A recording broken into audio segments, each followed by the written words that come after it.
How many drivers does a buggy have? One. So let's just say I'm driving this buggy, and if you fix your attitude, you can ride along with me. Okay. I want you to go back to work tomorrow. You were recasting the lead actress anyway.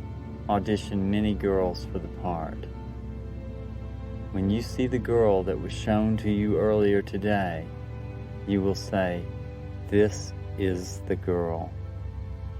The rest of the cast can stay. That's up to you.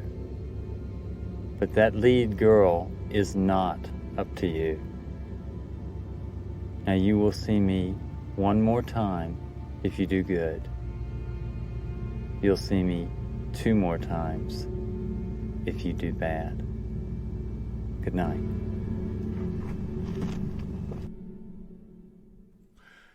Hello, everyone. Welcome back to another sweet episode of Citizen Frame. I think that's the first time I've done a proper introduction and actually mentioned the name of our podcast. You're getting the hang of it. Yeah. So, we're revisiting David Lynch, and we talked about him with Blue Velvet, and how I thought it was better than I thought it was when I first saw it. I still think they had some missed opportunities. Now, everybody seems, even over Blue Velvet, seems to be this is the go-to Lynch film, which is Mulholland Drive. A lot of people actually say it's the best film of the 21st century. So I decide, okay, I'm going to call you all out. I'm going to watch this fucking 2.5-hour film, and I will let you know if I feel that it's the greatest film of the 21st century. Now, keep in mind, Trevor Yep. thinks this and The Lighthouse are the 2 of the greatest films of the 21st century. I do indeed. Okay. Enough said. So I went in there open-minded. I like the fact that it has actors I really enjoy in it. He does cast well. Especially a young, pretty much a rookie, Naomi Watts. And so I'm like, okay, I'll give it a try. I like all the supporting cast. What the hell? Well, let's do it. Let's just throw caution to the wind, and let's do something that is, I guess, above, not horror, it's not slasher, and it's not Stallone or Schwarzenegger. So there we are. So I would love to see Stallone or Schwarzenegger in this. I'm surprised they weren't. I'm surprised it wasn't some fucking cameo. You'd be like, what the fuck? Yeah. Now, I've been told I have to watch this a few times. I decided to challenge myself. I watched it once. Not to be cocky and not to be I didn't give a shit. I did watch it technically twice because I kind of forward and rewind and try to catch stuff. But I wanted to see if I can nail it on the first go. So this is what we're going to do. I am going to tell you my synopsis of what I think has happened in this film. Yes. Then you are going to confirm what was I right or was I wrong? Kind of your explanation of what I just talked about. And then at the end of the podcast, we'll give our final thoughts. Okay. Because the film is so far out there. Well, it's not that far out. That's not the right word. I will say this, and I don't know. I'm not a Lynchian. I don't religiously watch his stuff. But the ones I have seen, I have to say, believe it or not, I think this is his most grounded work. And what I mean by that, and when I've watched Lynch and his other films, all his quirky characters, I see quite that Tarantino has been influenced by Lynch with the quirky characters and who's what, who's that, what's that over there, kind of on this mixture of ensemble character actors or A-listers. And Tarantino does that in his work. But in this one, I can see a lot of David Lynch taken from Tarantino. And the reason I say that is because most of Lynch's characters in his films, and you could back me up or not here, Trevor. Yep. the bad guys are vile human beings, and he doesn't know when to quit when it comes to some of the gratuitousness or maybe some of the antics of the bad guys. But with this movie, they play like Tarantino characters, and how I mean by that is that they're more playful. They're fun to watch on the screen. Mm-hmm. They're not these. There's some mean-spirited people in this, but they're not these over-the-top, cruel villains that you would get from a standard David Lynch film. And some of the locations, like Winky's, always remind I can't get Winky's out of my fucking head now. The Winky's Diner. That seems terrifying. Which reminds me a lot of Big Kahuna Burger from Pulp Fiction. It just seems that I think Tarantino's complimented David Lynch in his work. I think David Lynch has complimented Quentin Tarantino in this. I really do think that. Because this one I could sit through and I wasn't rolling my eyes and I was liking a lot of the characters and I wanted to see more of them. And that's what I get from a Tarantino film. Which I usually don't from a Lynch film. I wanted to kind of, okay, let's get this over with. If that makes any sense. No, I totally hear what you're saying. And I think possibly that you maybe haven't given Lynch a fair crack of the whip before. But now you are more, if that makes sense. Well, I'm the kind of guy. I'm trying not to laugh by even saying this. Very open-minded about my films, and you might be right. I didn't give Lynch a shot, but I have watched Lynch films. I watched Doom before. I watched Developing before.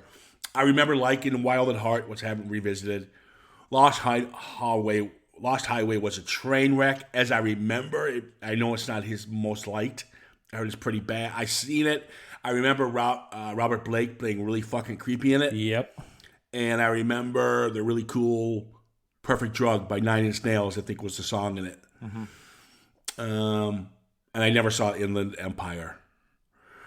Is that Inland Empire? Is that what it's called? Yeah, Inland Empire, yes. Okay. So I've seen a lot of his stuff, but I don't remember.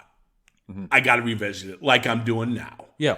Blue Velvet, I hated it. When I watched it again, I was like, okay, it's not a train wreck, but it's not, not that bad. And this is my first viewing of this one. So. Yeah. All right, so this is what we're going to do. I'm going to try my best. I might have some dramatic pauses. And kind of tell you what I think has happened in the film Mulholland Drive. Oh, boy. Okay. We meet Rita, who's in the back of a limo. The limo pulls over. She's about to be assassinated, which is she is saved by a car accident. Her body ends up at the aunt's home, Aunt Ruth's home. Betty, who is obviously the niece of Ruth, shows up. And she is there to use her flat while Ruth is in Canada filming another movie. And now Betty is trying to follow in the footsteps of Ruth to be the next actress. Now this whole sequence, this 2 hours of the film is pretty much, and I thought this halfway through, is a fairy tale. This is what everyone thinks Hollywood was like. They think it's all puppies and roses and everything's good to go. Nothing can go wrong in Hollywood. This is the fantasy version of Hollywood. And that I did catch. But as she meets Rita, she's embracing her. They're becoming really good friends. Things going really, really well, especially for Betty. She's having great auditions. She's getting movie parts. And she's bonding in more ways than one. You know what I'm saying, guys? Oh, yes. That's I think one of the best films in Hollywood, one of the best shots in Hollywood history. I think it's beautiful, and I think it should have been elongated. It is genuinely the most, probably one of the most erotic scenes I've ever seen in a film. Yeah, it's. I was like, oh, right, get the popcorn. Yeah, and the best about it is tastefully done. It is. You actually believed it. Yep. You're like, oh, this is just for soft. This is a softcore porn. No, I actually knew this was probably going to happen, and you went with it. Yeah. And Rita seems like a pretty down to earth girl at this point. Now, as they're trying to solve where she's from and who is she, we meet Adam, the producer, who I actually loved in this. Justin Theroux, one of his first outings. He's getting a lot of pressure from the movie executives to cast Camilla. We have to cast Camilla. He refuses to do so, and we meet these really fun characters, and who I'm assuming play like the mob. Yes. And they're pretty much telling him, you're putting Camilla in or else. He says, no, it's my fucking movie, which I applaud him for. He leaves. We have one of the funniest scenes, I think, in film history, where Billy Ray Cyrus is cheating on his wife when Adam comes home. Billy Ray Cyrus is trying to be all polite. Well, you can understand his frustration. He just walked in with us in bed together. Yeah. But great fun dialogue, good banter, very funny. And he's going through this whole chaos of being threatened if he doesn't cast Camilla. Then it takes another strange turn when he's got a meeting with the cowboy. And he goes to meet the cowboy, and the cowboy pretty much is trying to tell him you need to cast Camilla. And if he doesn't, well, if you meet me once, you made the right choice. If you meet me twice, you've clearly chosen poorly. And I didn't kind of get that until I realized, oh, I got it. If he sees him again, he's dead. Yeah. If you do the math. Yeah. And rest assured, he makes the call to cast Camilla. Now, that's kind of where that one kind of goes a bit. I'm sure there's more to it, but I'm just giving you the basics. We meet Dan and Herb. Dan and Herb are at the diner. Dan is paranoid, and he doesn't want to go in the back of the restaurant because he fears somebody is there to get him. And Herb, and he says, I've seen things before, my dreams or something. I've seen a man behind me. I've seen you behind me. I've seen this scene before, in other words, is what he's saying. And Herb goes, hold on for a second, I'll take you around the back. And he goes to pay the bill, and all of a sudden, Dan looks around, and he sees Herb behind him like he did in the dream.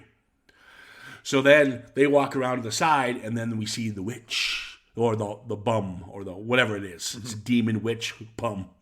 Okay? Which, by the way, is played by, did you catch it? No, who? Oh, come on, you didn't catch it? Oh, you might not. Her name is Bonnie Aarons. She plays, that's right, the nun. Right, I didn't know that, yeah. Yeah, she always plays spooky characters. The Nun's a terrible film, though, but, Yeah, I know. But her introduction in, well, we're going outside the box. Yeah. All right, so they go around, they see the bum, and they go, oh, they panic. And then we cut to. Then we meet my favorite character, Joe the Hitman. Joe the Hitman goes there to kill his buddy, who looks like a good friend, Ed. But he's so bad at it, the secretary sees him. He kills the secretary, and trying to kill the secretary, the poor janitor sees him do it, so he's got to kill the janitor at the same time. And the Hoover's going off and everything, yeah. Yeah, and he has to shoot the Hoover to shut it up. So we those are kind of the three central stories we have here in the first 2 hours.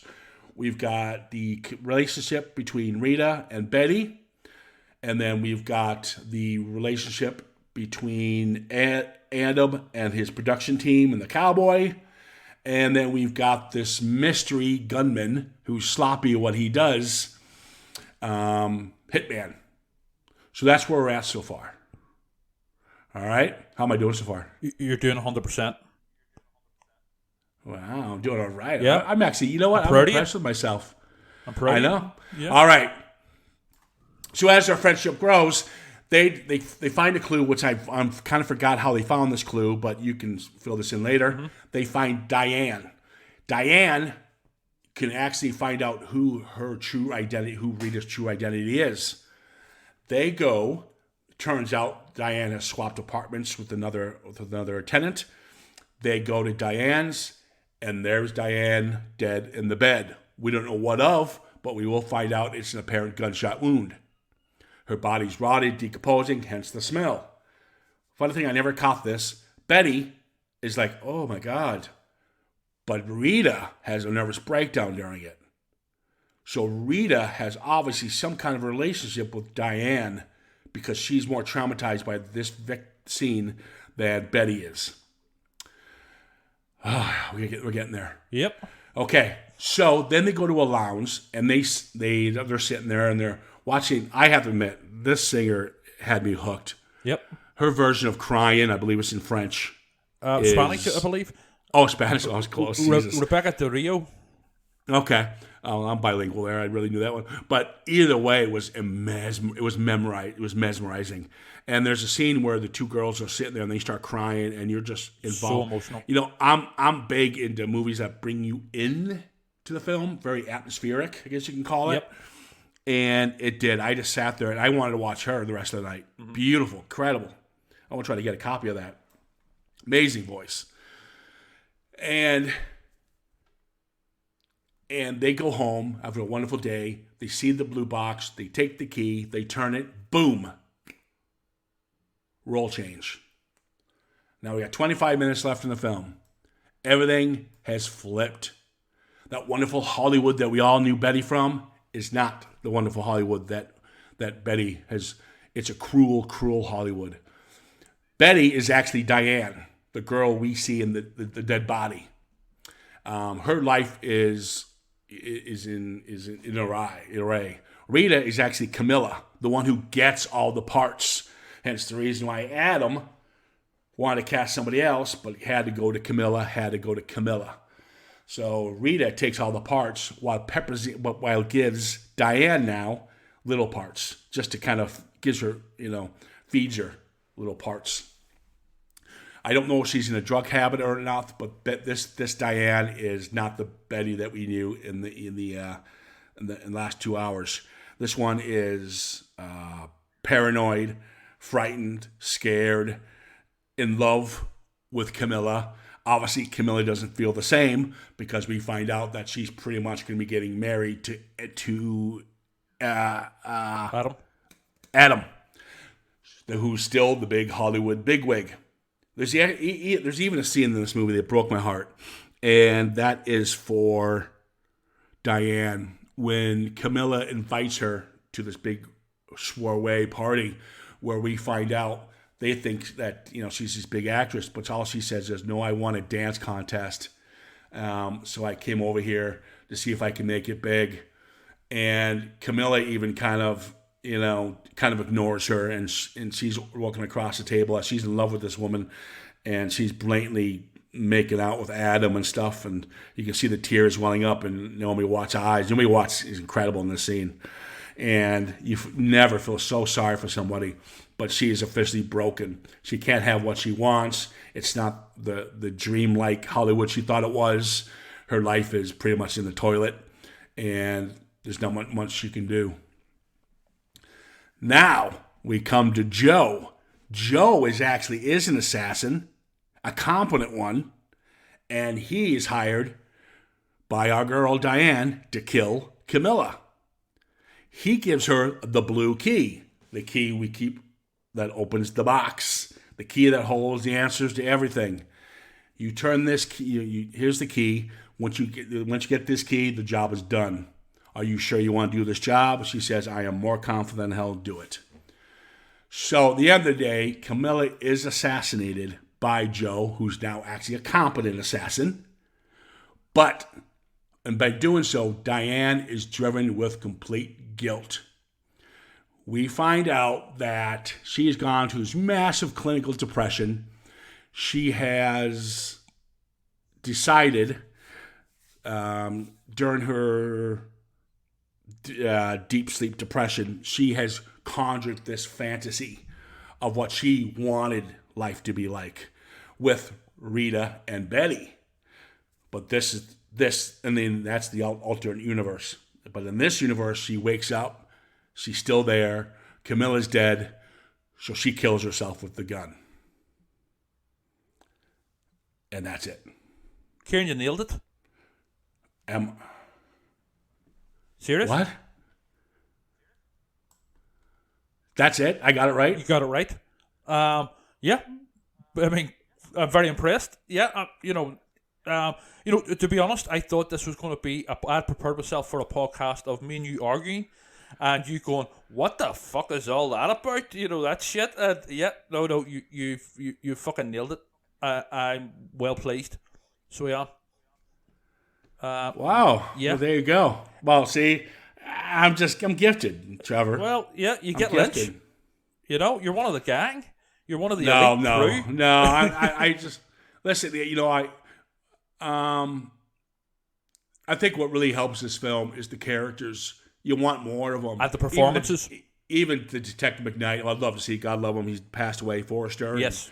You've got Detective Domgard, played by Brian Briscoe, who I like. I loved Dan Hedaya. He is so funny in this. I like the fact I've never seen this before. He actually cast his composer for all of his movies. Angelo Badalamenti, as Luigi. That's a really tense scene as well. I mean, to me, Lynch is a master at creating tension. I mean, the Twinkie scene, that's terrifying. But also that scene where he spits out the coffee and stuff. Angelo Badalamenti, I'm talking about. His character, he's obviously playing a mobster type character. Yeah, and you actually, even the waiter he cast in it, you felt sorry for him because you knew something was going to happen if that coffee didn't taste good. It's so tense. Yeah, it is well done. And let me ask you this: is Mr. Rourke, is he the backwards little dude in the Twin Peaks things? Yes, it is. Yes. Only in this, he's giving him full length. Taller, full length arms and legs. Yeah, I was wondering, but he's still got that's the dancing dwarf from Twin Peaks. Yeah. All right. Yeah. Okay. Michael J. Anderson. I have to admit, the reason I really kind of got into it, and that's why I was pretty confident the first time watching it, was, and again, I'm not trying to say he took anything or anything, I just think he kind of toned it down a bit and made the characters more playful. And I really stick by that because you kind of liked everyone. Like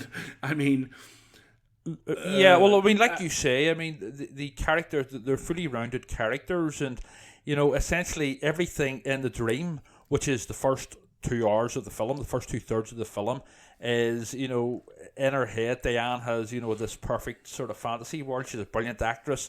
She gets there by talent alone. And she goes on this great adventure with the woman who she's fallen in love with and who has fallen in love with her. And, everything's sort of, perfect. But also the people that she doesn't like the director, he's getting a really shit time. You know what I mean? So he's going through hell. The wife's, shagging basically Billy Ray Cyrus with his big mullet and stuff. And that's why he goes, her fantasy is him having a shit time because of that, because he's actually the one dating Camilla. And but in reality, Camilla is actually sleeping her way and to these roles and stuff. Yes. Also, she in her dream, she makes the hitman a bumbling hitman because that's her guilt over hiring him in reality. Yeah, because you'd rather have him be bumbling and not get the job done. Coco is actually in reality is Adam's mother. The actress who plays her, Ann Miller, she was a big 1930s Hollywood. Yeah, I thought Coco was probably the most decent character of everybody. Yes, but Coco was she's Adam's mother. In reality, yeah, but in the dream, she owns the apartment complex, or she's the manager of the apartment complex. Okay. So she is. Everyone's incorporated into, and the cowboy was just some random guy who in reality was at the party that she, as you do, dream logic, you incorporate sort of bits of reality, random parts of reality into your dreams. The cowboy was just a random guy at the party who she incorporated into the dream to threaten Adam. And, there's other ones, Okay, what about when Betty's coming into the scene? And she is coming from the airport, and she's talking to this nice lady, Irene. Yes, and her husband. And probably somebody you met on the plane, obviously. Yes. And then when they're leaving in a limo, they're laughing. I didn't get that. I think it's just they were really nice people. You mean at the end, or whenever they're in the limo, in their car? In the limo, yeah. Oh, no, I think they're just a really nice couple that she did quite possibly meet in reality at the airport and sort of give her this idea that everything's going to be just like them, just everybody's going to be nice and pleasant and all this here sort of thing. That's why the reality turns on her, whenever they're miniaturized at the end and they're chasing after again in another really tense scene. But yeah, that it's a weirdly shot scene where the two of them are in the car just like really smiling at each other, weirdly. I think that's just a Lynch quirk, to be honest. But no. How do they know? How did Rita and Betty know to go to Diane's house? I forgot that. It's just part of the dream. They look it up in the phone book.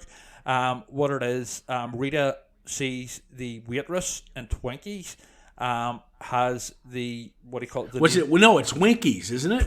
Is it Winkies? Sorry, yeah, could be Winkies. Yeah, I think it is Winkies. Yeah, they get sued if it was Twinkies. Yeah, yes, yeah, that's right. Yeah, but yeah, whenever they're discussing it in the diner in the dream, and to see that guy in the background, but basically the waitress has the name badge Diane, and she looks at it, she goes, Diane, my name is Diane, and that's then they look it up, or Diane Selwyn, and they look up the name in the phone book. How they know the last name?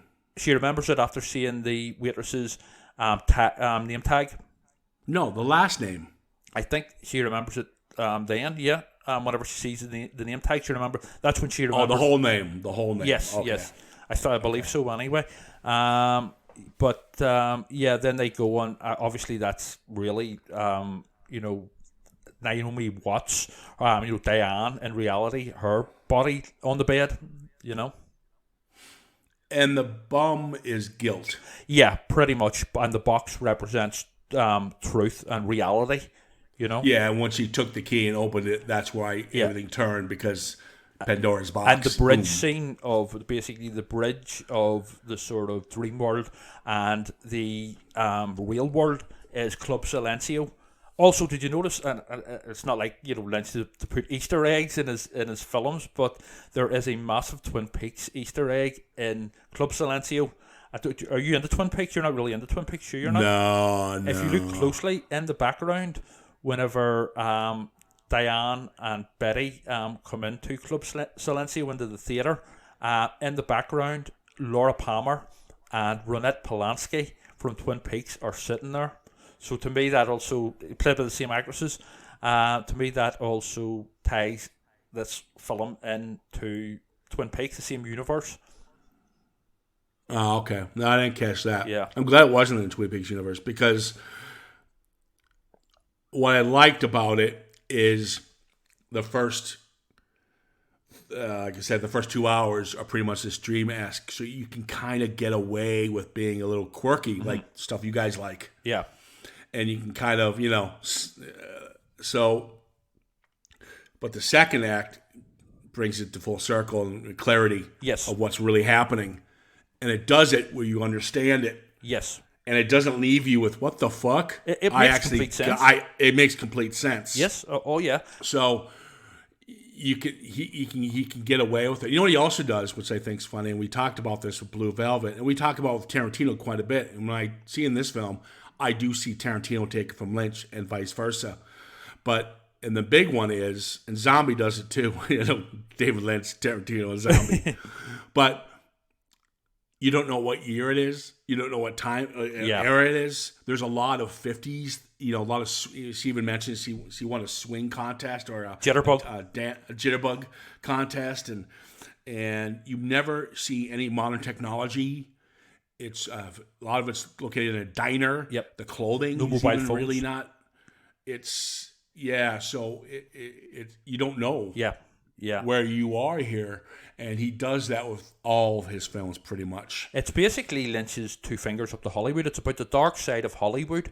Essentially, one of the nastiest characters was actually Camille in the real world, because Camilla, because she was being really nasty, and basically she was sleeping her way and to get all these roles, but she knew that Diane was in love with her, but she was purposely making her jealous, like the whole stuff with Adam and stuff, but also that other girl who she's kissing in the scene that you discussed, where Naomi Watts, who's absolutely fantastic in this film, is sort of crying, and she's completely brokenhearted, and that's when she decides, and she turns to the dark side, so to speak, and hires a hitman to kill her. Yeah, I mean, and yeah, I mentioned that where she insists that they're breaking up. But you need to come to me. You need to come to this dinner with me, please. I want you there. To make her jealous, but pretty much just to be there to throw it in her face. Yeah. What she was there, and also everyone there. Oh, what do you do? And they think because she's with Camilla, she's this big star, and she's not. So that didn't make her feel good either. yes. So it's just become. She was just like an ordinary sort of girl from a small town, and she was sitting out with all these sort of Hollywood types, and basically Hollywood just ate her up. So it did, essentially. What she thought was going to be a dream world was basically a nightmare hell. Well, it explains a bit because you know of Lynch, very famous YouTube clip of him yelling at an executive producer. Yeah. Did you see this? I know of it, yeah. I mentioned in Blue Velvet where I've seen bits and pieces of Lynch. they're doing a documentary on. They're doing a documentary on him, and he's filming a scene. He's behind the monitor, and he goes, "Cut, thank you," and whatever he says, and the executive producer goes, "That seems a little long." He goes, "What? What seemed too long? Why was that scene too long? Why are you here?" Just going off on it. He's right. Leave the director alone. Yeah. You deal with that in the editing room. Yeah. And I also believe that... My point is, it explains why he has a character like Adam in this. Yes. During the dream portion of this, where this guy is being bullied by the executives to cast his film. Yes. With somebody he doesn't think will fit the part. Yeah. Mm-hmm. He's losing his artistic vision. And and also I also believe in the real world, not in the real world of the film, but in the world that we live in, that this is the reason why Lynch no longer makes films, due to constant studio interference, which he detests, and basically the reason by being told who to cast and all this sort of thing. I believe that is the main reason why Lynch no longer makes films. Yeah, maybe this was Inland Empire after this? Yes, and then Twin Peaks: The Return, which is basically an 18-hour David Lynch film. So it is. Although it was split up as a series. That explains why the way you are. 18 hours of a Lynch film. I've watched more than once, by the way, I have to say. Oh, fuck me. Yeah. Well, yeah, you're right. This one went pretty quick. I thought I was going to give you my synopsis. You'd be like, no, Ciaran, you're an idiot. I thought we were going to argue. No, I have to admit, I rather enjoyed it. Well, I won't watch. I mean, it's not my cup of tea. I do like the film noir style, which that's most of his stuff. Yeah. Very noirish. Yeah, absolutely. A superb score as well by Badalamenti. I mean, really haunting. Everything really works well. Naomi Watts steals the movie. She's very amazing. Good in it. But it's nice to see actors like Dan Hedaya play something different. He was just so grumpy with the cop. The guy was very funny when they said, "No, I'm not casting Camilla," and he just loses it. So this over is the top. girl. Yeah. They're so over the top. Even Coco was fun. Luigi was fun. Yeah. Adam, I really liked his stuff. The cowboy was fucking creepy as hell, even though he didn't do much. There is always a really sinister, creepy character in David Lynch films. So there is. And then Joe, the assassin, who was just so likable. What a fucking idiot. Yeah. The per vacuum guy, when he's like, "No, come here, help me. She's in pain," and he kills him. I felt bad for the vacuum guy. Yeah. But the Silencio scene, and the Winky scene or whatever, Winkies or Twinkies, whatever it is. Yeah, I mean, super. But I think the reason they're in it is because, again, like the cowboy, they were incorporated from the real world. Random people that she had seen whenever she was arranging the hit with Joe. In the real world, they were in the background, and she incorporated them into her dream as well. Yeah, I figured that once I saw. Yeah. You pretty much, it's kind of like Rosemary's Baby. When you go into the apartment in the final scene, you see all these players involved. Yes. In her madness, and this is what he did. So you went to the party scene, and you can see every bit player, every actor who played a part in her fantasy. Yeah. So that kind of came full circle. Yeah. Well, there we go. And again, we see the cowboy after the scene with Adam. We see the cowboy twice, so that means you've done bad. That means basically Diane's done bad. She hired a hitman to kill Camilla. Oh yeah, that's true. It all makes sense. There you go. Well, anything you want to add before we surprisingly might wrap this one up? Yeah, no, the only thing I would add is, 100% for me, not just one of the greatest films of the 21st century, but I think Lynch's masterpiece and and I've seen all of his stuff, including his short films, and I would say, I mean, it's one of the, for me anyway, I mean, it's all about opinion and stuff, it's one of the greatest films ever made. Yeah, I wouldn't go that far, but I know how much a lot of people would probably agree with you on that. Yeah. It's not, my cup of tea. Yeah.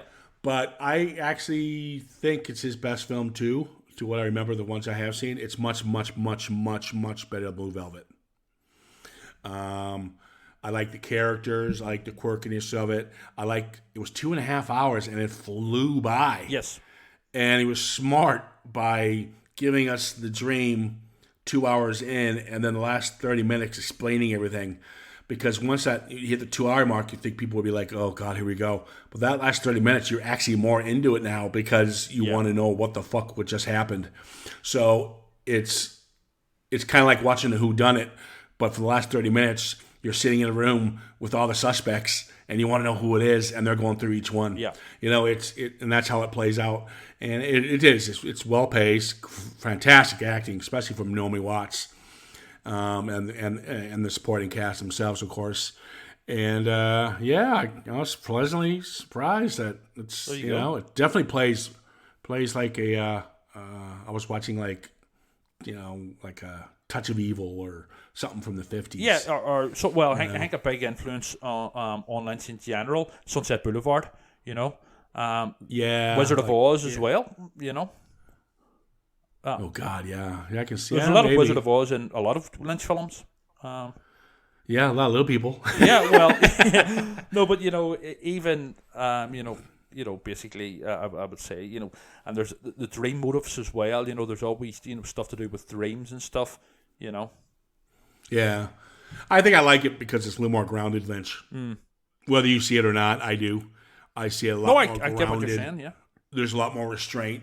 Don't get me wrong; he throws it at you, especially with the love scenes. But it was originally actually supposed to be a TV series, and in fact, the first half of it was shot as a pilot episode for a TV show. But then he received more funding, and he decided to make it into basically the feature film that we know now. Also, originally it was supposed to be about Audrey Horne, the character from Twin Peaks, as opposed to Diane.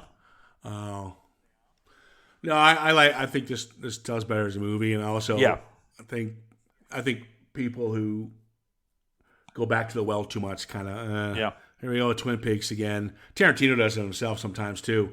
Just sometimes it's nice. This works as a good separate one-off film. Yeah. Any kind of expansion to this would ruin it. Oh no, I agree. I think it's just worked out perfectly the way it did. All right, wow, there we go. This was a quick one and everything. Wow. Yeah. Who knew? Yeah. Who knew? Seriously, I don't know how to really say about it. I mean, I usually try to find something I didn't like about it. There's a couple things I didn't like about it, but at the end of the day, I kind of enjoyed myself.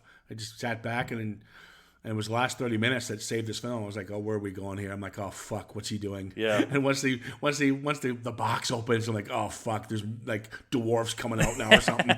and then I was waiting for fucking everything being in subtitles, black and white, and a sea monkey comes out and starts playing the banjo or something. A Razorhead style, yeah. I'll be like, oh, fuck, here we go. But it actually saved the rest of the film. So there you go. Pleasant surprise. All right, guys. Thank you so much for listening to this one. Kind of sad we didn't argue. I know that. Sorry to disappoint. I like yelling at Trevor. Yeah. But, I guess can't do it. We'll get him on something. All right. If you guys want to have any observations or any ideas or any films you'd like us to maybe talk about, give us a shout out at Citizen Frame _podcast, and of course on Facebook. Anything you need to add, Trevor? No, that's pretty much it. Cool. We're going to wrap this one up nice and quietly. Who fucking knew? Yeah. Almost as surprising as the end of Mulholland Drive. You know, there's a fucking twist for you. Me and Ciaran didn't argue. I know. God, I was trying to find something. I just couldn't. It's like, fuck. Fuck. Couldn't find anything. Yes, there is one thing. And she looks horrible. God love her. An actress has a cameo in it. Lee Grant. Yes. The neighbor? Or was it Lee Remick? Was it Lee Remick No, it's or not Lee Lee Grant? Remick. No. Oh, it's Lee Grant. Yeah. The neighbor who senses something's wrong. Yes. She's kind of like a psychic. Yes. Who's she? She's in the party as well. I missed her. Where was she in the party? Was she the one kind of asking her the questions, being rude to her? I think she's more of a background character in the party. I would have to watch that scene in detail again, like the cowboy. Okay. And like the guys from Twinkies. She is incorporated into the dream, but she definitely exists in the real world. And I believe in the party. I could be, I don't think I'm wrong, but I could be wrong on that. And she basically, that's a warning. That's you as a viewer. And Lynch always has scenes where somebody raps a door and says something really weird and creepy. But it's basically a warning from the real world that there's trouble in there. Okay. I'm sure she was, but yeah. I was just curious. All right. That's a wrap. Guys, take care of yourself. Have a good one.